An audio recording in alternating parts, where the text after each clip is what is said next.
नमस्कार, मैं हूं आपका दोस्त विजय विद्रोही। आप मुझसे जुड़ चुके हैं, इसके लिए आप सबका तहे दिल से शुक्रिया। और अगले 8-10 मिनट में आपसे जुड़े रहने की कोशिश करूंगा।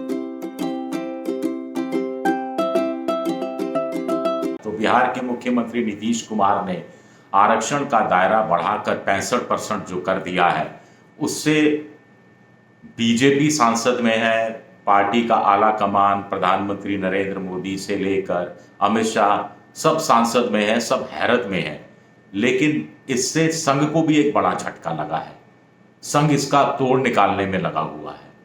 कुल मिलाकर संघ को लग रहा है कि इतने सालों की मेहनत के बाद उनकी मेहनत अब रंग लाना शुरू हुई थी, जब लोगों ने हिंदू बनकर, एक वोटर ने हिंदू बनकर मोदी को वोट देना शुरू किया था।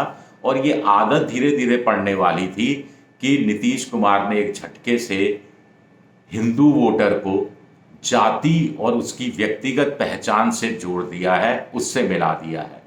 और ये चीज अब सिर्फ ओबीसी वोटर के साथ नहीं होगी, बल्कि दलित वोटर, आदिवासी वोटर तक ही जाएगी।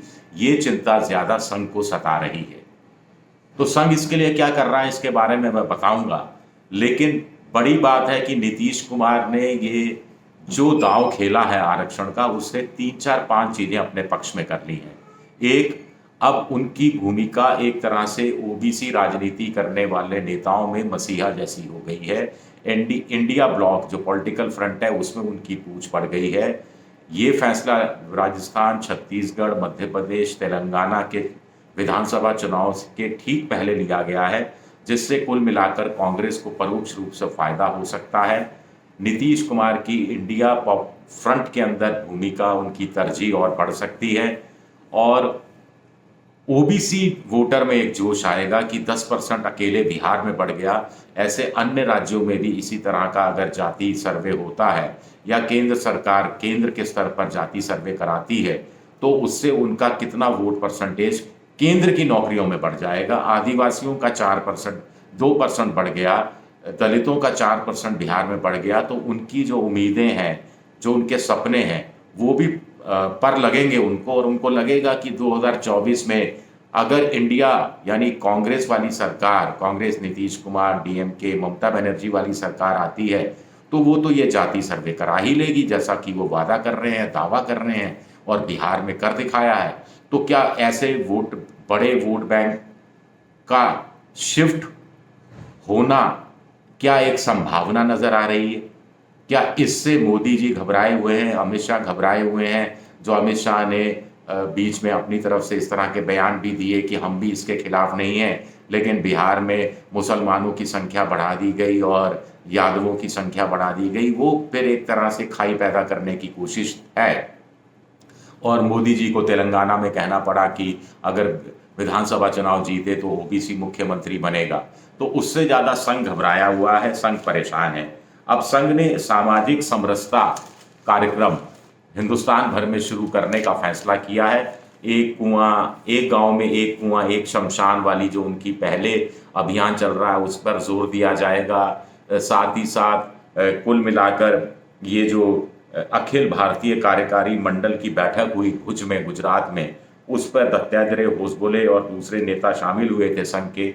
वहाँ ये फैसला किया गया है कि छुआछूत से मुकाबला करना है और जातीय भेदभाव से ऊपर उठना है।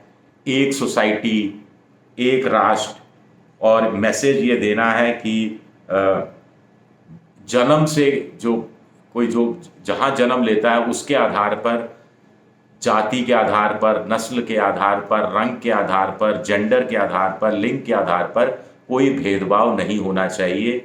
मोटे तौर पर इस दिशा में बात की जा रही है।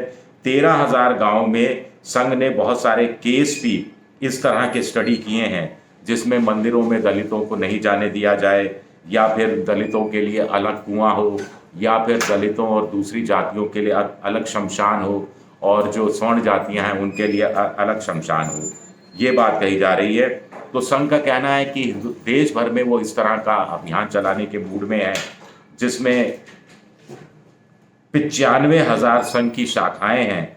और इनका दावा है कि 37 लाख जो इनके प्रचारक हैं या कार्यकर्ता हैं, वो इन शाखाओं में आते हैं। और अखिल भारतीय प्रतिनिधि सभा जो मार्च में हुई थी उसमें भी सेल्फ की बात पर जोर दिया गया था। और सबसे बड़ी बात संघ को ये लगती है कि बड़ी मुश्किल से वो ओबीसी वोट को बीजेपी की तरफ सरकाने में कामयाब हुए थे। 1996 में इस देश में 19% ओबीसी बीजेपी को वोट देता था, जो 2019 के चुनाव में बढ़कर 44% हो गया। और इसमें भी नीची छोटी जातियों के जो गैर रसूखदार जातियां हैं उनका तो ओबीसी वोट बैंक 48% बीजेपी के पक्ष में गया। इसी दौरान कांग्रेस का 25% से घटकर 15% पर आया और सामाजिक न्याय करने वाली अन्य पार्टियों का 54% से घटकर 41-42% पर आया। तो कुल मिलाकर आज की तारीख में हम ये देख रहे हैं कि नीतीश कुमार ने एक तीर से कई निशाने मार दिए हैं। एक, उन्होंने खुद की राजनीति को साधा है, ओबीसी राजनीति के बहाने उन्होंने खुद का अपना कैनवास को बड़ा किया है। कुछ लोग कह रहे हैं कि आरक्षण का दायरा बढ़ाकर उन्होंने खुद के लिए प्रधानमंत्री पद आरक्षित कर लिया है। दूसरा, बीजेपी के जो वोट बैंक है, जिस पर ओबीसी वोट बैंक, जिस पर वो पूरी तरह से ना केवल भरोसा कर रही थी, जबकि ये मानकर चल रही थी कि 2024 में इतना बड़ा वर्ग उनके साथ जुड़ा रहा या इसमें थोड़ा सा इजाफा हो गया तो उनको हराना नामुमकिन हो जाएगा, तो वहाँ सेंधमारी की है, वहाँ साफ तौर पर डंड लगाया है। और तीसरा, संघ जो 1925 में 2025 में अपने 100 साल पूरे करेगा, 1925 की पैदाइश है संघ की, तो 2024 से 100 साल पूरे करने का जश्न शुरू हो जाएगा। तो जश्न से पहले एक तरह से खटास पैदा करने की कोशिश नीतीश ने अपनी तरफ से की है। तो कुल मिलाकर ये भारी झटका नीतीश ने दिया है। इसका क्या तोड़ बीजेपी संघ निकाल पाएगा, और या जो संघ का सामाजिक समरसता कार्यक्रम है वो क्या वाकई में इसका तोड़ निकाल पाएगा, ये जानना दिलचस्प रहेगा। मेरा वीडियो पसंद आए तो लाइक कीजिए, सब्सक्राइब कीजिए, शेयर कीजिए और ये घंटी जैसी आकृति बेल आइकन दबा दीजिए ताकि नया वीडियो आए तो तत्काल आपको जानकारी मिल जाए।